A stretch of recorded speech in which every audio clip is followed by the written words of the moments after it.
السلام علیکم ورحمۃ اللہ وبرکاتہ۔ جی ویورز کیسے ہیں؟ اللہ تعالیٰ آپ سب کو سلامت رکھے اور اللہ تعالیٰ ہم سب کو ایمان اور صحت کی بہترین حالت میں رکھے۔ تو چلیے سورۃ ابراہیم کے رکوع نمبر 2 کی طرف بڑھتے ہیں۔ اعوذ باللہ من الشیطان الرجیم، بسم اللہ الرحمن الرحیم۔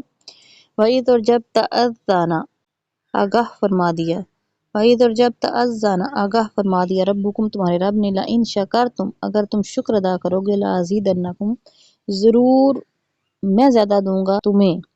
وَلَئِنْ اور اگر کفرتم تم کفر کرو گے، ان عذابی بے شک میرا عذاب لشدید بہت سخت ہے۔ شکر کی صورت میں اللہ تعالیٰ نے خوشخبری سنا دی کہ جب بھی تم شکر کرو گے، چھوٹی سی نعمت کے اوپر شکر کرنا شروع کرو، تمہیں احساس ہوگا کہ اللہ تعالیٰ تمہیں اضافہ کرے گا، تمہاری نعمتوں پر ضرور زیادہ سے زیادہ تمہیں دے گا۔ اور ہاں، اگر موجودہ نعمتوں پر بھی ناشکری کرو گے کہ یہ میرے پاس کیوں نہیں ہے اور یہ اس کے پاس کیوں ہے، تو یہ چیزیں ناشکری میں آئیں گی، اور اس پر اللہ تعالیٰ نے فرمایا کہ عذاب کے سوا کچھ نہیں ملے گا اور میرا عذاب بڑا سخت ہے۔ اللہ تعالیٰ نے شکر کرنے والے بندے کے لیے بہت زیادہ نعمتوں کا اضافہ رکھا ہے۔ وقال موسیٰ، اور موسیٰ علیہ السلام نے یہ بھی کہا اپنی قوم سے، ان تکفروا اگر تم کفر کرو گے، تم فمن فی الارض جمیعا اور جو کچھ زمین میں ہے سب کے سب اگر سب انسان بھی کفر کریں گے، فإن اللہ پس بے شک اللہ تعالیٰ لغنی بڑا بے نیاز ہے، ضرور سب سے بڑھ کر بے نیاز ہے، حمید اور لائق حمد بھی ہے، اس کی حمد کرنی چاہیے اور وہ اس قابل ہے کہ اسی کی حمد کی جائے، اسی کی تعریفیں بیان کی جائے، وہ لائق حمد ہے، لیکن وہ بے نیاز اس قدر ہے کہ اگر پوری دنیا کفر پر اکٹھی ہو جائے تو بھی اس کو فرق نہیں پڑتا۔ یہ حضرت موسیٰ علیہ السلام اپنی قوم سے فرما رہے ہیں۔ پھر آپ نے یہ بھی کہا، علم کیا نہیں یأتکم تمہارے پاس آئی، نبأ الذین من قبلکم ان لوگوں کی خبریں جو تم سے پہلے تھے، قوم نوح حضرت نوح علیہ السلام کی قوم، وعاد اور عاد، وثمود اور سمود، عاد اور سمود کی جو قومیں تھیں ان کا ذکر تمہارے تک نہیں پہنچا، ان کی خبریں، والذین من بعدہم اور جو ان سے بعد کئی لوگ آئے، یعنی جن کا نام و نشان تک نہیں ہے، لا یعلمہم اور نہیں ان کو کوئی بھی جانتا، الا اللہ مگر اللہ ہی، کہ یہ ایسی قومیں بھی آئی ہیں جن کا ذکر قرآن پاک میں اللہ تعالیٰ نے ڈیٹیل کے ساتھ نہیں فرمایا، اور چیدہ چیدہ پیغمبروں کے ذکر آئے ہیں، صرف وہ بھی اس لیے کہ انسانیت جو ہے، قیامت تک آنے والے جو لوگ ہیں ان کی اصلاح کے لیے ان کو موقع واقعات بیان کیے گئے، لیکن بہت سارے ایسے ہیں جن کو اللہ کے سوا کوئی بھی نہیں جانتا، ہم نے نہ ان کے نشان دیکھے، نہ ان کے انبیاء کے نام ہمارے پاس پہنچے، نہ ان کی اقوال، نہ ان کی باتیں ہمارے تک پہنچی ہیں، تو یہ جن کی باتیں پہنچی ہیں ان کا ذکر تو سن کر تمہیں عبرت پکڑنی چاہیے۔ جاءتہم ان کے پاس آئے، رسولہم ان کے رسول، بالبینات روشن نشانیوں کے ساتھ، فردو پس وہ لے گئے ایدیہم اپنے ہاتھ، فی افواہہم اپنے منہوں تک، وہ اپنے ہاتھ منہ پر رکھ کر حیرانگی کی صورت میں ہاتھ منہ پر رکھے، وقال اور کہنے لگے، انا بے شک کفرنا ہم نے انکار کیا، بما جو ارسلتم تم لائے ہو، جس چیز سے تم آئے ہو یا جو پیغام تم لائے ہو ہم اس کا انکار کرتے ہیں، بھی اس کا، وَإِنَّا اور بے شک ہم لفی شک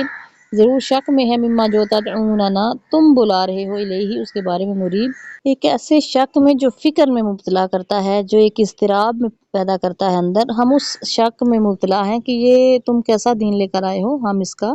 انکار کرتے ہیں۔ یہ حضرت موسیٰ علیہ السلام اپنی قوم سے واقعات بیان فرما رہے ہیں۔ قالت کہا، رسولہم ان کے پیغمبروں نے، ان کے رسولوں نے ان سے کہا، افی اللہ کیا اللہ کی ذات میں شک تم شک کرتے ہو، فاطر السماوات جو آسمانوں کا بنانے والا ہے، والارض اور زمین کا، یدعوکم وہ تمہیں بلاتا ہے اپنی طرف، صرف وجہ کیا ہے، لیغفر کہ وہ معاف کرے، لکم تمہارے، من سے ذنوبکم تمہارے گناہ، ویؤخرکم اور مؤخر کر دے، الی اجل مسمی تمہیں ایک خاص مدت تک تمہارے عذاب کو مؤخر کر دے اور تمہیں مہلت دے دے کہ تم اپنے گناہوں کی معافی طلب کر سکو اور نیکیاں کر سکو۔ قالوا وہ کہنے لگے، ان انتم نہیں تم الا مگر بشر مثلنا ہماری طرح کے انسان ہو، تریدون تم چاہتے ہو، ان کے تصدونا ہم رک جائیں، اما اس سے جو کانا تھے، یعبدو عبادت کرتے، آباؤنا ہمارے باوجداد، یعنی تم ہمیں ان چیزوں کی عبادت سے روک رہے ہو جن پر ہمارے باوجداد ان کی پوجا کرتے تھے، فَأْتُونَا پس لے آؤ ہمارے پاس، بسلطان مبین کوئی کھلی دلیل یا روشن نشانی۔ قالت کہا، لہم ان سے رسولہم ان کے رسولوں نے، ان نحن نہیں ہم، الا مگر بشر مثلکم تمہارے جیسے انسان، یہ بات درست ہے کہ ہم تمہارے جیسے ہی انسان ہیں، ولکن اللہ لیکن فرق جو ہے وہ کیا ہے، لیکن اللہ تعالیٰ نے یمن احسان کرتا ہے علامہ یشاء، جس پر چاہتا ہے، من عبادہ ہی، اپنے بندوں میں سے، اپنے ہی بندوں میں سے وہ کچھ لوگوں کو مخصوص فرماتا ہے، ان پر احسان کرتا ہے، اپنی نعمت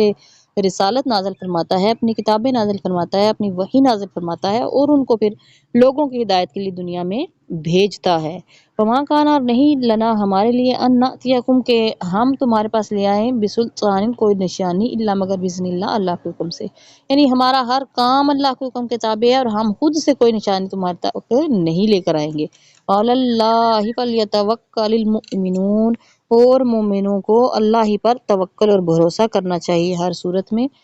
وما لنا، اور نہیں ہمارے لیے، اللہ یہ کہ نہ توکل ہم بھروسہ کریں اللہ، اللہ تعالیٰ پر، وقد ہدانا، اور تحقیق اس نے ہمیں ہدایت دی، سبلنا، ہمارے ہدایت اور کامیابی کے رستے کی ہدایت دی ہے اس نے ہمیں، فلنصبرن، اور ضرور ہم صبر کریں گے، علی ما آذیتمونا، جو تم ہمیں عذاب دے رہے ہو، تکلیف دے رہے ہو،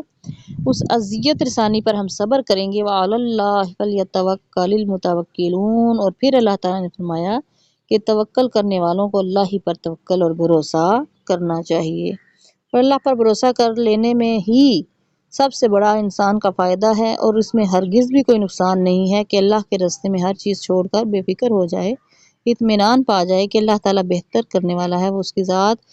پریشانیوں میں سے بھی نکال کر لے آتی ہے، اور آسانیاں وہ سب کو عطا فرمائے۔ یہیں پہ رکوع نمبر 2 مکمل ہوا،